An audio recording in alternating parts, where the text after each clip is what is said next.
to read the instructions and you have a chance to check your work. All the recordings will be played once only.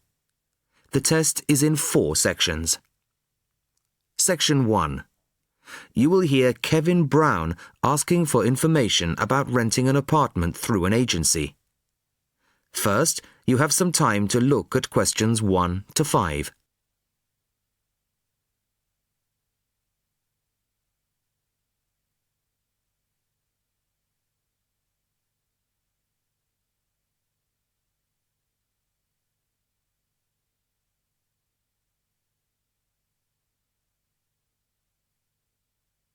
You will see that there is an example which has been done for you. On this occasion only, the conversation relating to this will be played first.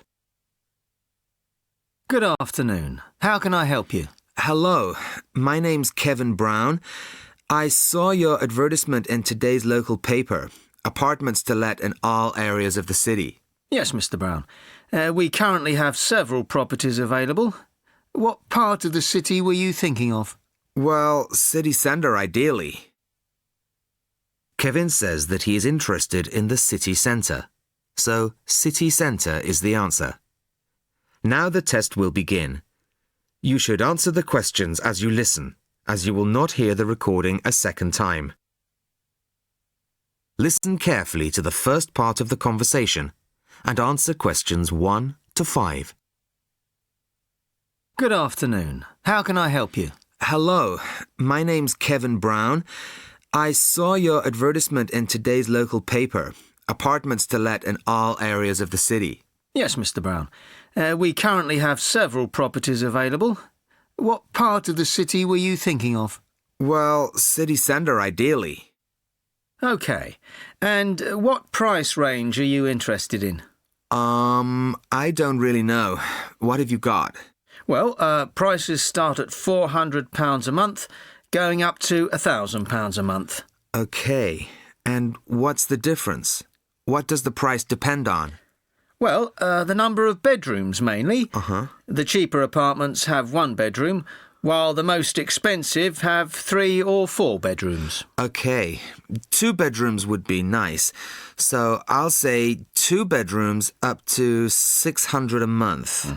Do you have anything like that? Right, sir. We have... just give me a moment, please. We have 2 properties that might interest you. One is in North Street. It's a very nice apartment, but it's £750 a month. But that includes a private parking space. £750. That's a bit higher than I'd like to go, really. Do you have anything less expensive? Yes. We have another one at £625 a month. £625? All right, that sounds interesting. Where is it? It's in Cornell Road, at number 12B. I don't know that. How do you spell it? It's Cornell. It's near the park. I've never heard of it, but I'm sure I'll be able to find it on a map. Before you hear the rest of the conversation, you have some time to look at questions 6 to 10.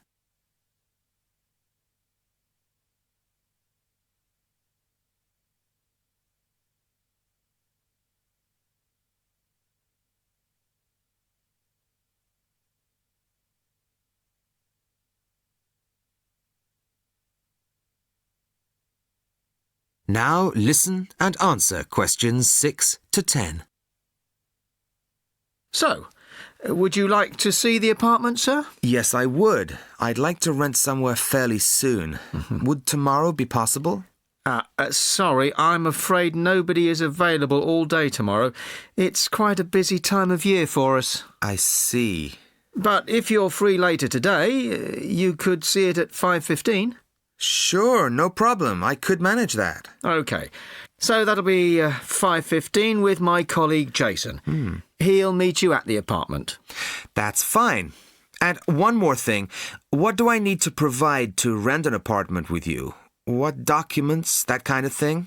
Yes, of course. Do you have a job?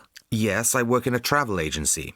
Well, a reference letter from your employer, saying you work for them, and a deposit, which is 1 month's rent plus a fee of £60. What's that for? It's an administration fee to cover the cost of preparing the contract. OK. And one last thing.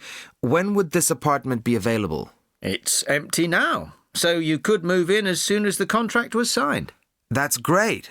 Thanks very much indeed. Bye. Goodbye, Mr. Brown. That is the end of section 1. You now have half a minute to check your answers.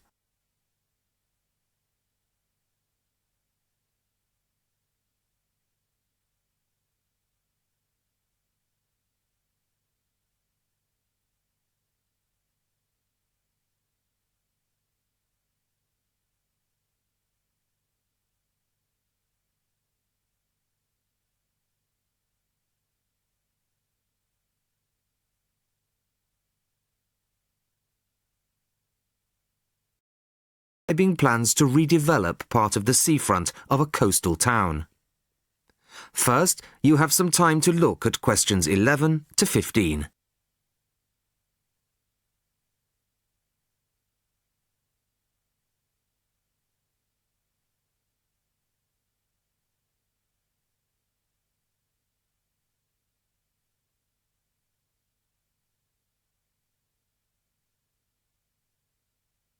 Listen carefully to the first part of the talk and answer questions 11 to 15. Good evening, everybody. I wasn't expecting to see so many people. Clearly, this is an issue of great local interest. Thank you all for coming. Well, as you all know, I've come to talk about the Council's plans for redeveloping the western part of the seafront. Firstly, of course, the Queen's Parade shopping centre is to be demolished. It was built on the cheap and in a hurry in 1953 and recently came third in a national newspaper's ugliest buildings in the country list, so I don't think anybody's going to miss it. The question was, what do we replace it with? Well, after consultations with the local community, we decided, as I'm sure most of you are aware, to replace it with a complex of small shops and workshops, plus a 3-screen cinema. We particularly didn't want another bland glass and steel shopping centre full of the same old chain stores as every other town centre. No, this is our chance to do something just a little bit different. I'll start at the top. On the 3rd floor will be a cafe and a restaurant. Part of this will be open air, so people can enjoy a meal or a cup of coffee in the fresh air, weather permitting, of course. Below this will be the cinema, and below that, on the 1st floor, will be some much-needed council offices. We're getting very cramped in the town hall, I can assure you. On the ground floor will be 20 small shop units, ranging in size from 20 to 50 square metres. Also on the ground floor will be 5 workshop spaces, which we hope will attract small manufacturing businesses back to the town centre, providing some additional local employment. Underneath the centre will be an underground car park. Not a great big car park like in the present centre. Our aim is that most visitors to the centre will come on foot or by bus. In fact, the car park will be restricted to people working in the centre and disabled visitors. Then, and perhaps this is the most exciting part of the project, the beach in front of the new complex is going to be completely transformed. We're going to extend the beach. Yes, extend it. 10,000 tonnes of sand is going to be brought in to make it into a proper beach, instead of the dirty little strip of sand it is now. As well as being for the enjoyment of local people, we're hoping that a decent beach will attract more visitors to the town, and that has to be good for local businesses. Before you hear the rest of the talk, you have some time to look at questions 16 to 20.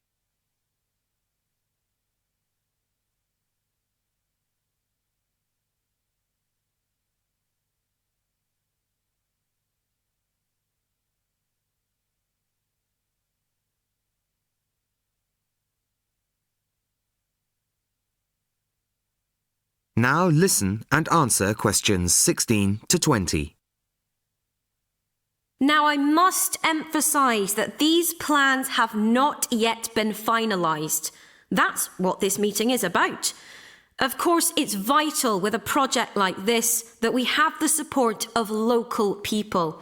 After all, we work for you and it's your money that's paying for it. So, first of all, the plans for the new centre are going to go on display in the town hall. They'll be there from Monday the 5th of March until Friday the 6th of April. Plenty of time for anybody who's interested to get over there and have a look at them, I think. There'll be a suggestions box in the same room as the plans. Anybody who has anything to say is welcome to fill in a suggestions form. These forms will be looked at and taken seriously, you can be sure of that. Then on Tuesday, April the 10th, there'll be another public meeting much like this one, and in this same place. It'll start at 7 o'clock, and there'll be a chance for local residents to address the council. We'll also report back to you on the results gathered in the suggestions box. Anyway, I'd now like to hand you over to my colleague, my fellow councillor. That is the end of section 2. You now have half a minute to check your answers.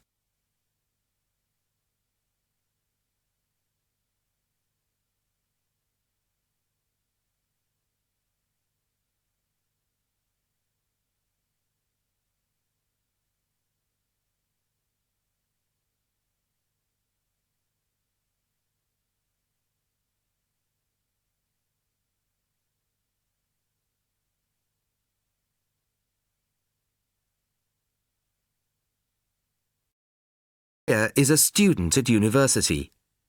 She has handed the first draft of an essay to her tutor. The tutor has read it, and now they are discussing ways the essay can be improved. First, you have some time to look at questions 21 to 25.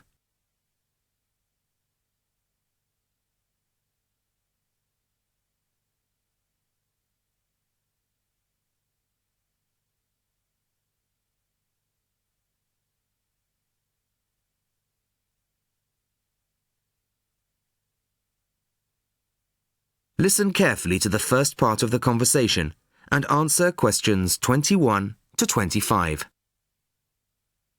Well, Maria, I have to say I was quite impressed by your essay. It's a big improvement on the last one. Really? I'm glad. I put a lot more work into this one. I really spent ages on it. And it shows. You've addressed most of the problems I pointed out last time. In particular, the style and language are much more appropriate for an academic essay. So that aspect is okay? Absolutely. If you carry on like this, you shouldn't have any significant problems in that department. That's a relief. I've been quite worried about that, although I've been reading a lot of other essays to try to get the right style. Well, I'd say you've been successful. There are just one or two minor things you could look at. Your punctuation's quite basic. It's really just full stops and commas. And parentheses. Brackets? Yes, brackets if you prefer. In academic writing, these are best used only occasionally, if at all. You use them rather too often. Okay, I see. And I'm sorry to mention it, but your spelling. I know. But I'm working on a foreign computer. The spell checker doesn't work for English. Are you sure? Have you tried changing the setting to English? No, I haven't. Well, I should see if that's possible.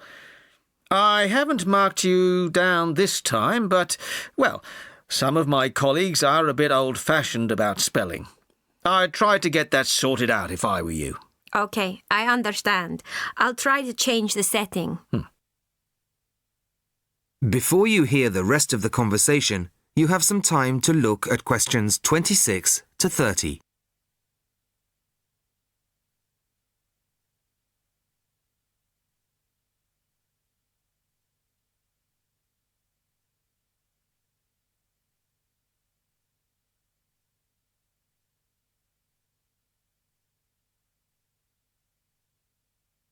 Now listen and answer questions 26 to 30. The only major problem I have with the content of your essay is the introduction. The introduction should, well, introduce the theme of the essay. You've put some of the most important points there. For example, this bit. The statistics about the growth of railways in the 1850s. That really should go in the main body of the essay. And so should this paragraph about changes in patterns of employment. In general, I'd say your introductory section should be no more than half as long as it is at the moment. Okay, and I should move those points forward? Precisely. And going back to the railways, they're one of the most significant factors for change in this period. But apart from those statistics in the introduction, you only briefly mention them. I'd like to see a lot more on that, and the influence the expansion of the railways had on patterns of social and economic behaviour. You mean how with the railways people could travel to find work and could meet people from other areas? Exactly. Then in the midsection, well, it's not a big thing, but this quotation from the Times. You think it's too long? Well, you said it. I couldn't think of a way to shorten it. Do you think it's really necessary? You mean I could just get rid of it? Yes. You've already made the point and backed it up with other evidence. The quotation's redundant, really. Okay, well, that'll be easy. There were various other minor points, which I've noted in the margins. You can look at those later. But moving forward to the end here, I wasn't quite sure what this meant. The final paragraph? Yes. Are you saying that, on the whole, the changes of the mid-19th century tended to improve the lives of ordinary people or not? It's not very clear. It's not? No, it isn't. I'd add a few lines clarifying your position. Okay. When do you want the final draft? No, the end of term will be fine. But there was just one other thing, the bibliography. Did you really read all these books? No. Just the books you actually consulted will be fine. You don't need to include everything ever published on the subject. Right, okay. Thanks. Bye. Goodbye. That is the end of section 3. You now have half a minute to check your answers.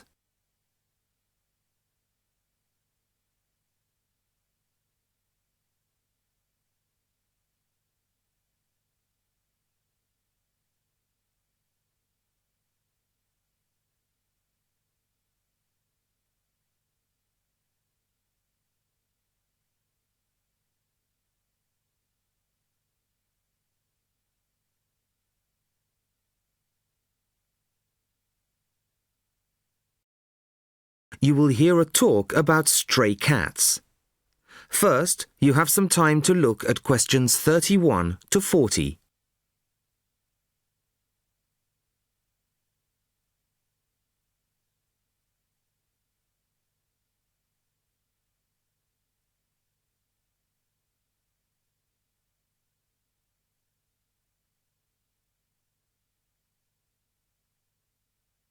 Listen carefully to the talk and answer questions 31 to 40. Good evening.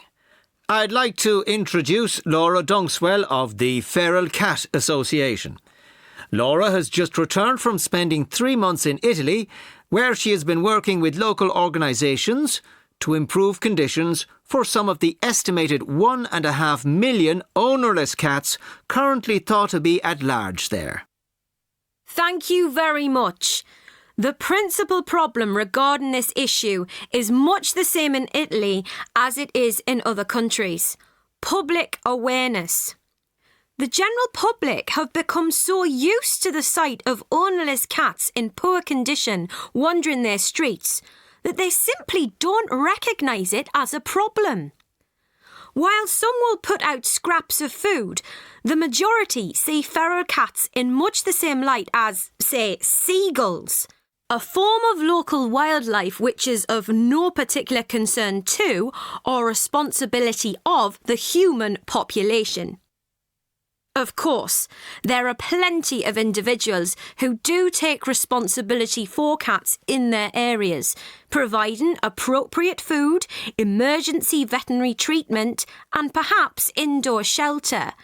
But these people can only provide support for a fraction of the vast numbers of feral cats that exist. So, what's to be done? Find loving family homes for all feral cats?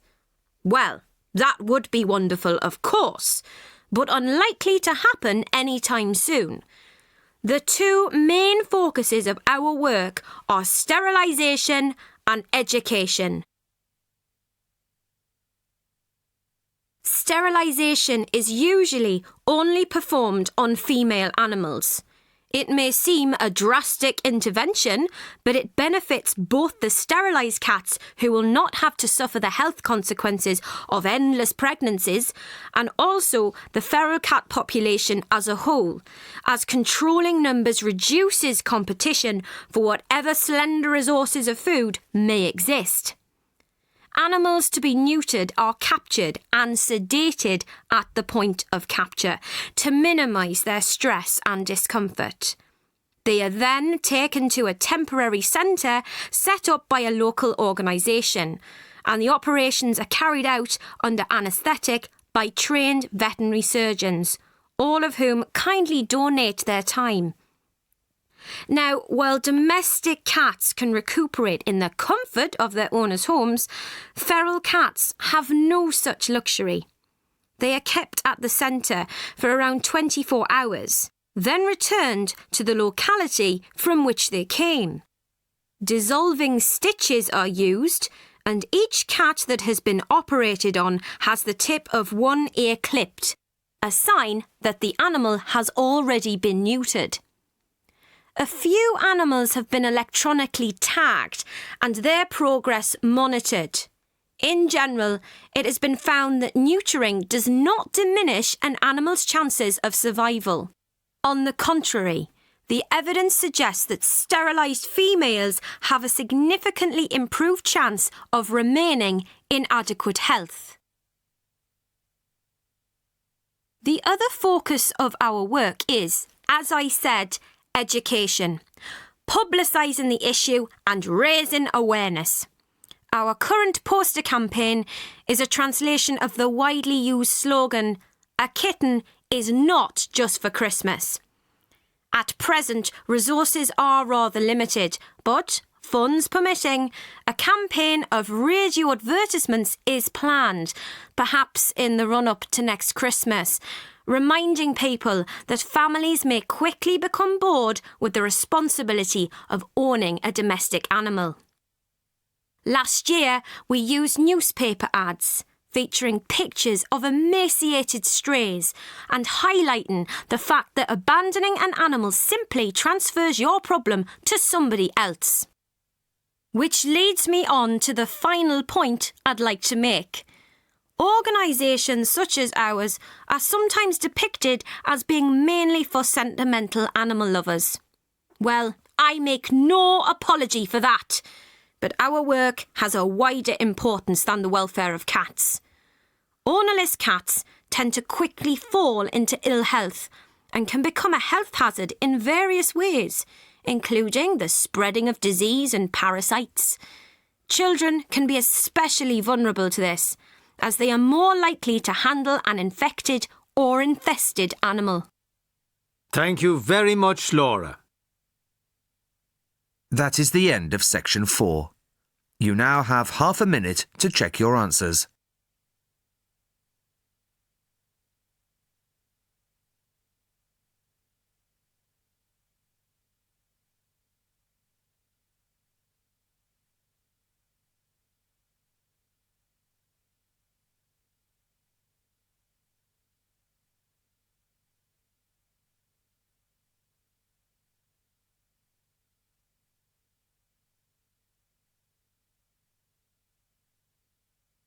That is the end of the listening test. In the IELTS exam, you would now have 10 minutes to transfer your answers to the answer sheet.